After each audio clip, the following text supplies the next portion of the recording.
Imagine sitting in the dust for months on that scorching sun by day, bitter cold by nights, just to guard the bodies of your dead children from scavengers. This is not a scene from a movie. This is the true, haunting story of Rizpah, a woman whose unshakable love and courage moved a king and touched the heart of God. Today, we uncover the faith, the pain, and the legacy of one of the most overlooked women in the Bible. 2 Samuel chapter 21 verse 8. So the king took the two sons of Rizpah, the daughter of Ahiah, Armoni and Mephibosheth, whom she had borne to Saul, and the 5 sons of Merab, the daughter of Saul, whom she had borne to Adriah, the son of Bezaliah, the Mehulathites. Then he gave them into the hands of the Gibeonites, and they hanged them in the mountain before the Lord, so that the 7 of them fell together, and they were put to death in the first days of harvest, at the beginning of the barley harvest.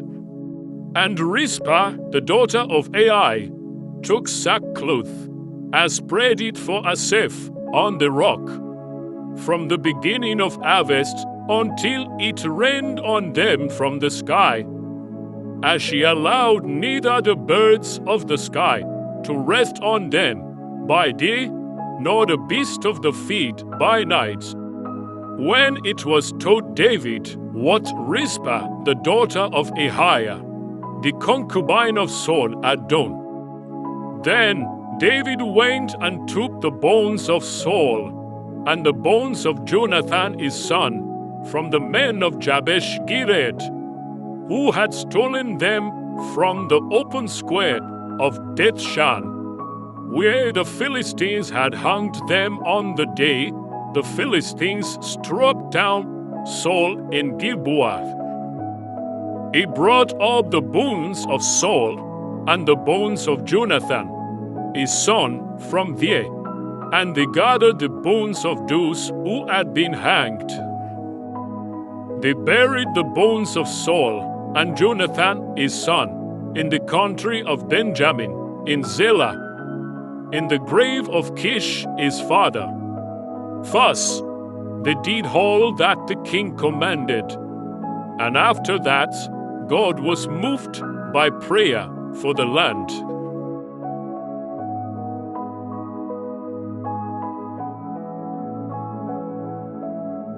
Rizpah was a concubine of King Saul, which meant she was a woman of lower status than a wife, but still had a sexual relationship with the king. Rizpah bore Saul 2 sons, Armoni and Mephibosheth.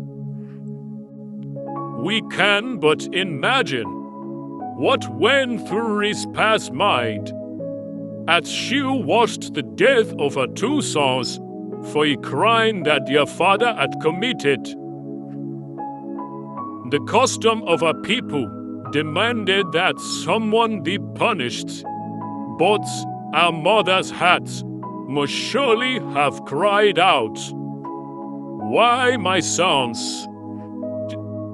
And then to have their bodies simply thrown out into the open was more than she could bear.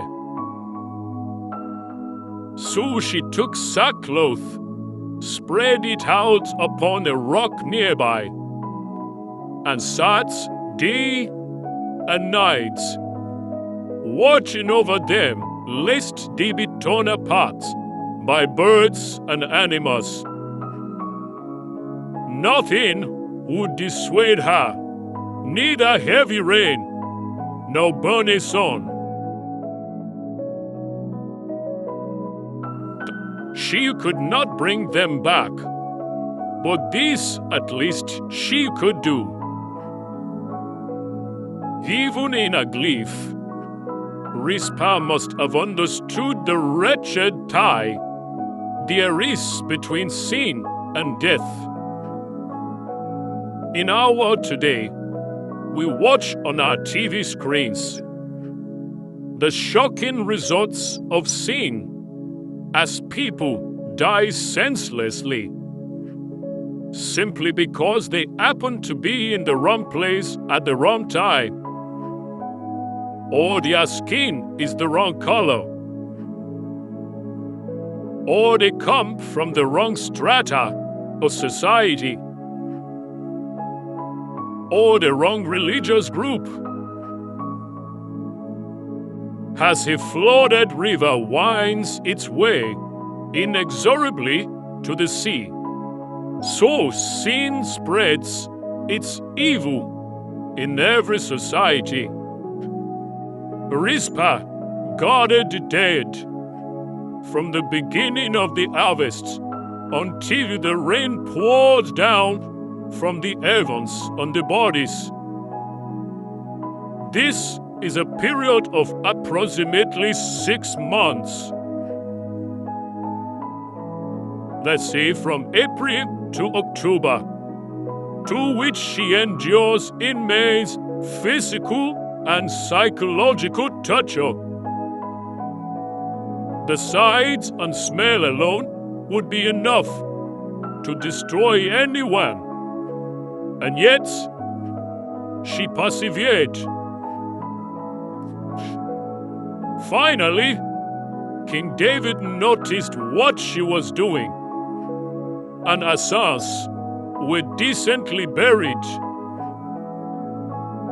Her persistence and love had worn out. Her faithfulness was rewarded. Rizpah's story echoes throughout the history of oppressed women.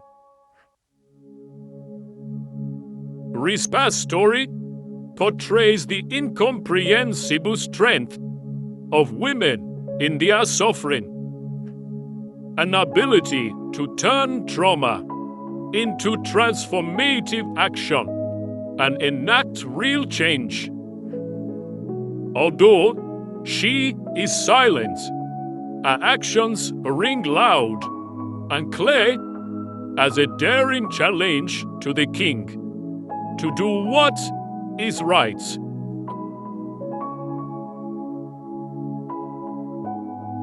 Her silence continued to cry out louder than words. Across the world, women who bear unspeakable suffering are not allowing themselves to be broken. They are letting their silence cry out until justice is found. God asks us to be faithful through every difficulty and leave the results to Him. God knows our every need, and He will provide in His own time. This is the story of Rizpah, the woman who guarded the dead. Don't forget to like and subscribe so you don't miss the next episode of this series. This is City of God TV.